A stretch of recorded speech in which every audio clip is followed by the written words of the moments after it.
Okay, Shred Nation, pack your board bags and get ready to change the forecast from a week of 2-foot waves at home to a week of 7-foot good ones in Nicaragua. We're gonna talk barrels, beach breaks, what boards to bring, bags to pack, where to stay, what to do. Let's change the forecast and surf somewhere new. This episode of Change the Forecast is brought to you by Boardport. Why would I let Boardport put an ad here? Because Boardport is innovating on what it means to rent surfboards to traveling surfers in Nicaragua, and I love it. I'll share more at the end of this episode.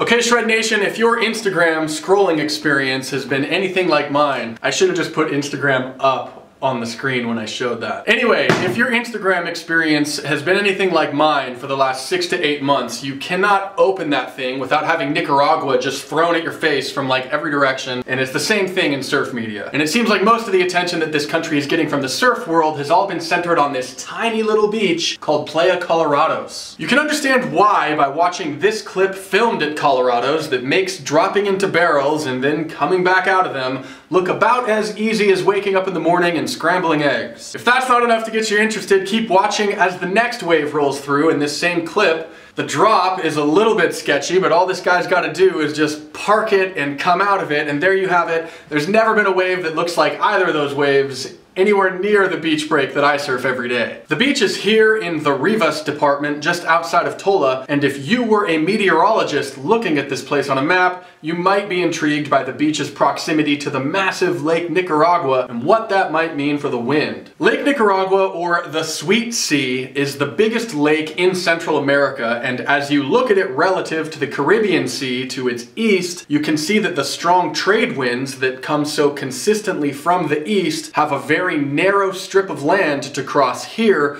before flowing totally unobstructed across the lake without any mountain ranges or trees blocking their flow, and then funneling directly offshore into the ocean. This means that in the same way that you can sit on a beach in California and count on the winds to be blowing onshore by midday, you can sit on this beach in Nicaragua and count on the wind to blow offshore all day, nearly every day of the year. So all you need is swell, and you're likely to find uncommonly makeable barrels with nothing but water and sand to fall on if you get closed out. Now, the beach at Playa Colorados is the private property of Hacienda Iguana, the 345-acre master-planned community bordering the beach from Los Perros in the north to Finca Santa Marta in the south. You can walk the beach from north to south in about 20 to 30 minutes, and the guarded community at Iguana contains a lot of houses, a golf course, and a few condo buildings like the very popular Rio Dulce condos. A lot of travelers really like Rio Dulce condos, including me, because it's a very cost-efficient way to sit right on the beach directly in front of the best peak on the beach. That's the same peak that was spinning off those right-hand barrels that you saw earlier. You can walk right out of the Rio Dulce building and turn left onto this road, which you follow through the trees beyond the white gate and across this path, where you start to see the action happening on the other side of the pool, before walking in front of the restaurant to your right to see what's really going on after just 2 minutes of walking from your front door at Rio Dulce. At high tide, you might find your friend on a soft left like this one, and then when you check it 6 hours later at low tide, you can see the same friend pulling into draining barrels like this. The surf at Colorados can suck, just like it can suck everywhere, but if you stay there for any given 7-day period during the surf season, it's a pretty good bet that you'll get at least one opportunity during your trip to pull into the best barrel that you'll get all year, or choose to not pull into the best barrel of your year like this guy. Anyway, if you're standing on the beach at Playa Colorados looking at Hacienda Iguana, which is just all of the developed land on the beach, Rio Dulce condos look like this, and if you're standing on the balcony of any condo in Rio Dulce,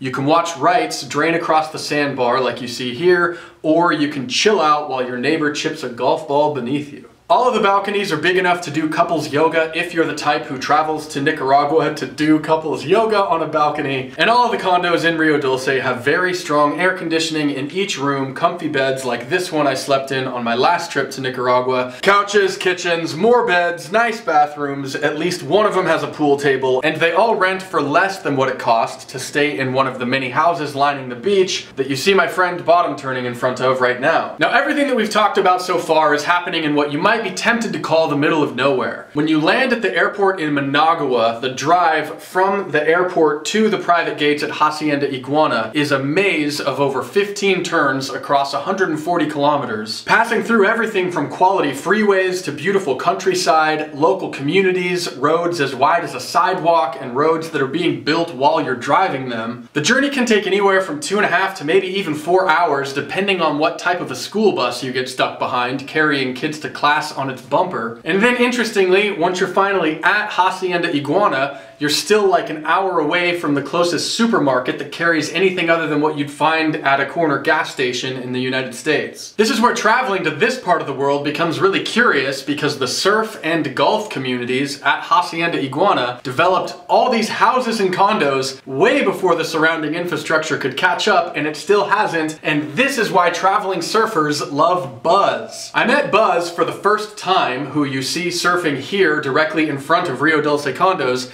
halfway through my first trip to Nicaragua. Buzz retired in his 30s and then later left California to move into this house in Cabo San Lucas before he sold that house and moved to Nicaragua, where he's now been the only full-time resident in Rio Dulce condos for the past 5 years. I recommend him because his door is always open, and he owns a company called Nica Extreme that can handle everything from booking your condo at Rio Dulce to setting up airport transportation, fishing trips, personal cooks. He rents motorcycles, he rents cars, but most importantly, he has a knack for picking where the waves will be best. For example, you can see him here walking a couple of my friends through a left-hand point break that he sent us to on a boat that ended up looking like this. That's my friend sticking a drop on the outside while I lose my mind on the inside. There are 3 or 4 really good waves within about an hour, hour and a half's boat ride of Playa Colorados, which I'll let Buzz or the locals tell you about because they are worth exploring. When you go to surf those breaks, the boats pick you up on this side of the lineup at Colorados, which means you're paddling through the waves to get to your ride. So if you've got towels or food or cameras that you want to keep dry, it's best to bring a reliable dry bag like this Cyclone bag from Dakine. So we'll give away one of these at the end of this video, because even if you're not paddling through the lineup, everything in Ponga boats just seems to get wet. Now before we get to how much this whole thing is going to cost you, we'll talk real quick about everyone's favorite subject, surfboards. The offshore wind that grooms the shape of the waves here is the same offshore wind that makes it hard to paddle down the face of the wave and get to your feet. So the heavier that your board is, the easier it is to get momentum paddling down the face while the wind is trying to blow you back over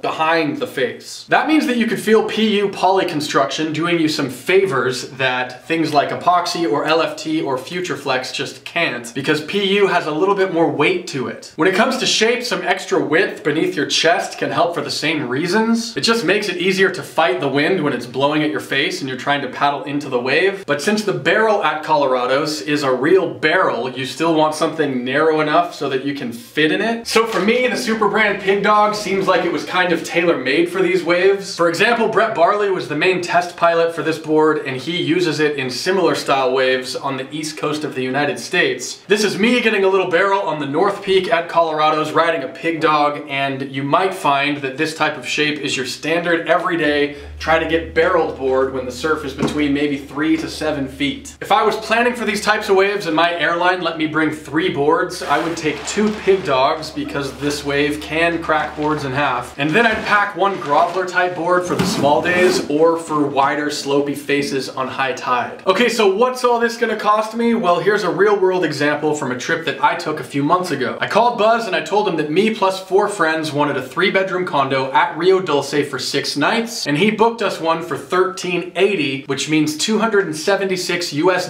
per person for 6 nights. This also included maid service. Buzz also set up our airport transfer both to and from the airport for $160 each way, so that means $64 per person to have someone else deal with the maze to and from the airport. He also got us a private cook for the 6 days that our group was there at a price of $35 US per day. So that means $210 per person for the week for someone else to do everything from grocery shopping all the way to plating food on the table. So this all means that for a group of 5 people who don't have to think about anything other than surfing for 6 days, the total cost per person would come to just $550 US.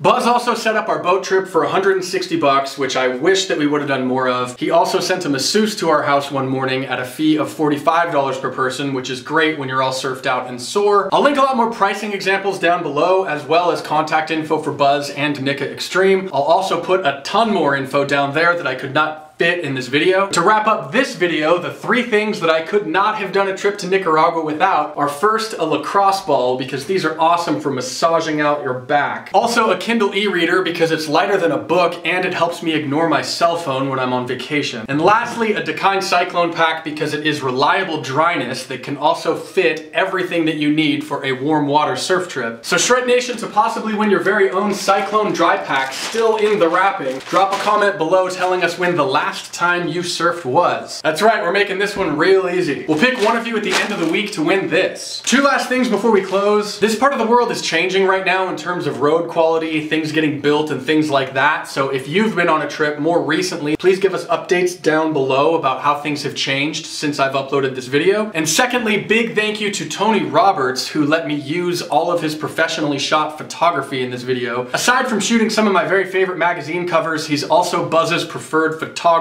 He even lives down there in Iguana, and you can get linked up with him for your trip. We'll see you next time on Change the Forecast. Okay, so why am I stoked on Boardport? Boardport is a 2-minute drive from the gates at Hacienda Iguana inside Plaza Riviera, and when I was there a few months ago, it looked like they had more brand new surfboards than anyone else in the country. They rent those boards and other barely used boards for just $35 a day with the option to switch boards whenever the waves change. So whether you need a 6'4" Fred Rubble or a 5'9" Average Joe or even a 6'3" Pig Dog, Boardport has you getting barreled like team rider Kevin Cortez for just $35 a day with an unlimited quiver, but there's more. Each rental comes with a Dakine shuttle bag to prevent cracks and dings on bumpy roads and boats during your trip. So how's that? Boardport is even helping you protect your rental all over Nicaragua, because you can even arrange to have boards waiting for you at the Managua airport when you land, and their store stocks whatever surf gear you forgot to pack. They even serve a good cup of coffee. To see Boardport's inventory of boards available for rent, visit boardport.com. That's BORDPORT.com, and email them at boardportnika@gmail.com.